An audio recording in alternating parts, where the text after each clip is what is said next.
नमस्कार मित्रांनो, मी सुरेश निमकर आजच्या व्हिडिओमध्ये तुमचं स्वागत करत आहे. या व्हिडिओमध्ये आम्ही डिस्कस करणार आहे मेजरली रायटिंग स्किल या सेक्शनबद्दल. आणि आता इंग्लिशचा पेपर आहे आणि विद्यार्थ्यांचे भरपूरसे डाऊट्स या सेक्शनला घेऊन आहे. तर आपल्यासोबत आज जोडलेले आहे मनीष पावडे सर, ज्यांना अराउंड 20 इयर्सचा एक्सपिरियन्स आहे. तर जास्त वेळ न वाया घालवता आपण सरांशी डिस्कस करूया. सो थँक्यू सर आल्याबद्दल.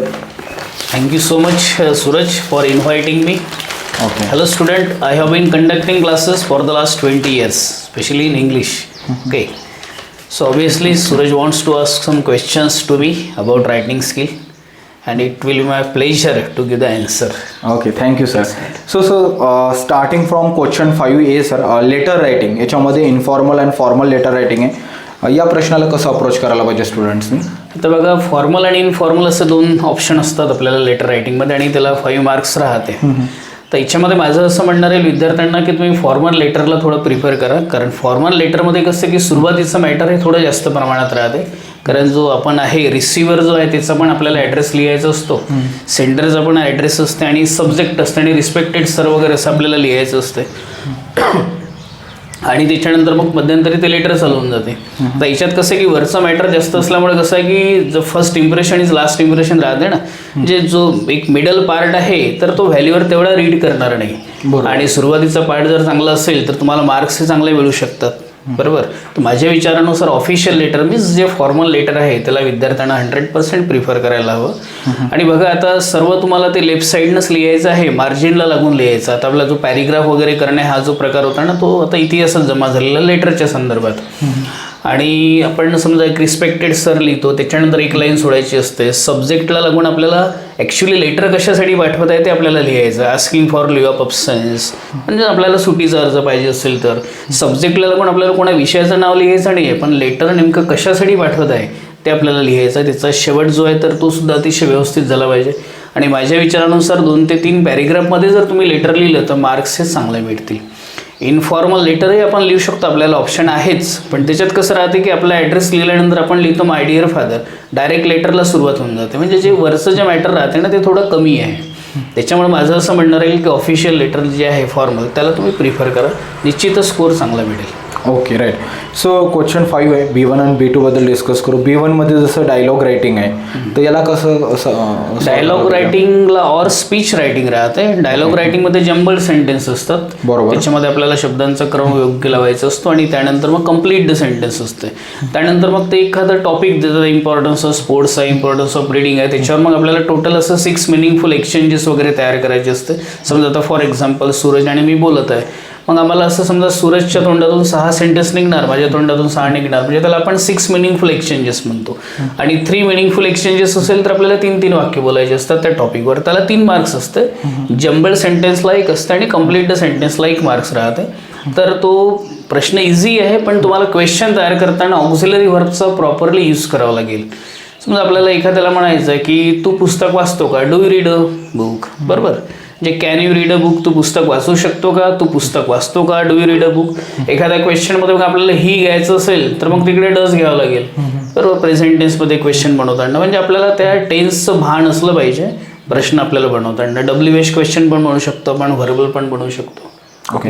आणि याच्यामध्ये सर म्हणजे डायलॉग रायटिंगला जायला पाहिजे की स्पीच रायटिंगला, काय वाटतं तुम्हाला? माझ्या विचारानुसार डायलॉग रायटिंगला मार्क्स चांगले मिळू शकतात आणि वेळ थोडा कमी लागू शकतो. त्याच्यामुळे डायलॉग रायटिंगला जर तुम्ही प्रिफर केलं तर चांगलं राहील. तर जो स्पीच रायटिंग आहे सूरज, यामध्ये कसं की आपण जसं भाषण देताना बोलतो ना, respected sir, my dear friends, तसंच तुम्हाला ते लिहायचं असतं. आणि एखादा टॉपिक आहे, समजा आता फॉर एक्झाम्पल की आपलं इंडिपेंडन्स डेचं महत्त्व काय, इम्पॉर्टन्स ऑफ इंडिपेंडन्स डे, त्याच्यावर आपल्याला स्पीच तयार करायचं. तर total respected sir, my dear friends, त्याच्यानंतर त्याचं पूर्ण महत्त्व आपल्याला सांगायचं असतं. आणि ऑब्वियसली त्याच्यामध्ये आपल्याला काही सेंटेन्स प्रेझेंटमध्ये, जे फ्रीडम फायटरने जे काही गोष्टी केलेल्या आहे अगोदर ते काही पास्टमध्ये येईल. म्हणजे ओव्हरऑल ते 2-3 टेन्सचा वापर करून आपण ते स्पीच तयार करू शकतो. ओके. तर ॲक्च्युली तुम्ही ज्याच्यात कॉन्फिडंट आहे किंवा स्ट्रॉंग आहे त्याला अप्रोच करा, पण डायलॉग रायटिंग इझी जात आहे ना. डायलॉग रायटिंग इझी जाईल आणि वेळ थोडा कमी लागेल, आणि टेन्सेसचं भानगड कमी राहील थोडंसं, म्हणजे जर मार्क्स थोडे चांगले मिळू शकतात. राईट. आता क्वेश्चन 6 आहे, A1 आणि A2. याच्यामध्ये नॉन व्हर्बल टू व्हर्बल आहे आणि व्हर्बल टू नॉन व्हर्बल आहे. तर दोन्ही कसे प्रश्न सॉल्व्ह करायचे, देन कोणता करायला पाहिजे? माझ्या विचारानुसार याच्यामध्ये ट्री डायग्राम आपल्याला जर बनवा असं जर क्वेश्चन असेल राहतोच तो, तर त्याला आपण जास्त प्रिफर करायचं, कारण त्याच्यामध्ये कसं की वेळ थोडा कमी लागतो आणि त्याच्यात जी इन्फॉर्मेशन आहे तीच आपल्याला त्या डायग्राममध्ये भरायची असते आणि याच्यात आपल्याला आउट ऑफ मार्क्स मिळू शकतात, 4.5 मिळू शकते किंवा 5 आउट ऑफ 5 मार्क्स मिळू शकते. किंवा आपल्याला जर एखादा टेबल बनवायचं असेल त्या माहितीवरून, इन्फॉर्मेशनवरून, तर ते पण आपल्याला इझी जाते, त्याच्यात आपण चांगलं स्कोर करू शकतो. म्हणजे व्हर्बल टू नॉन व्हर्बल असेल किंवा नॉन व्हर्बल टू व्हर्बल असेल, याच्यात आपण स्कोर चांगला करू शकतो, कारण त्याच्यात वेळ कमी लागतो आणि तशीच्या तशीच माहिती आपल्याला भरायची असते जी त्यांनी दिलेली आहे. म्हणजे आपल्या मनानं जास्त लिहायचं नाही आपल्याला, त्याच्यामुळे तो स्कोरिंग क्वेश्चन आहे. ओके. अँड देन क्वेश्चन 6 आहे B1 आणि B2 मध्ये जाऊया आपण. याला कसं अप्रोच करायला पाहिजे विद्यार्थ्यांनी?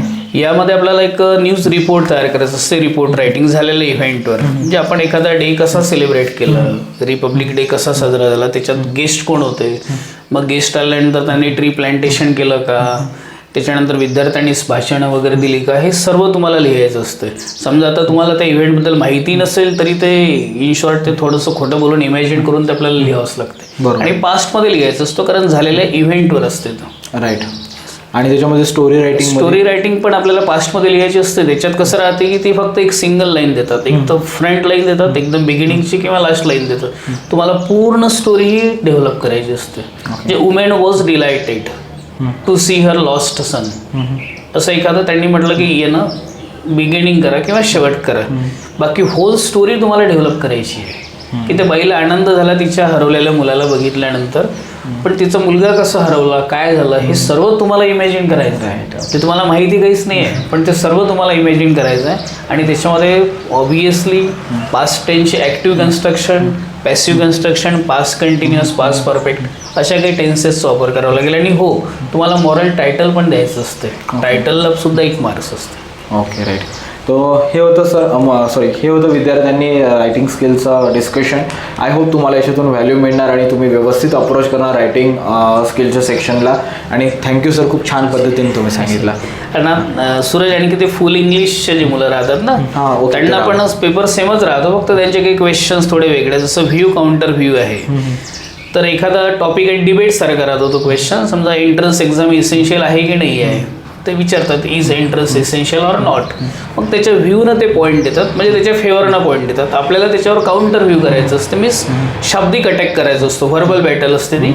आणि त्याच्यावर मग आपल्याला ते लिहायचं असतं की ते एक्झाम चांगली नाही आहे, म्हणजे असं आपल्याला ते सांगायचं असते, काउंटर व्ह्यू करायचं असतो. आणि एक एक्सपेन्शन ऑफ आयडिया हे क्वेश्चन असतो एंडला फुल इंग्लिशला. त्याच्यामध्ये समजा आता honest is the best policy, मग honest is the best policy का म्हटलेली आहे हे तुम्हाला त्यांना एक्सप्लेन करायचं असतं विविध एक्झाम्पल वगैरे देऊन. एखाद्या मुलाचं एखादं एक्झाम्पल द्यायचं की त्यानं त्या अमुक ठिकाणी एखादी ऑनेस्टी दाखवली होती, असं करून आपल्याला ते एक्सप्लेन करायचं असतं. ओके. ठीक आहे सर. तर दोन्ही स्टुडंटसाठी MH बोर्ड असो, म्हणजे सेमी इंग्लिशचे विद्यार्थी असो किंवा इंग्लिश मिडियमचे विद्यार्थी असो, दोघांचे रायटिंग सेशन आपण 100% कव्हर केलेलं आहे. सो थँक्यू सर एवढे इन्साइटफुल माहिती देण्यासाठी. Wish you all the best विद्यार्थ्यांना. ओके. तुम्हाला सर्वांना परीक्षेसाठी मनपूर्वक शुभेच्छा. चांगला स्कोर घ्या. धन्यवाद. ओके. थँक्यू.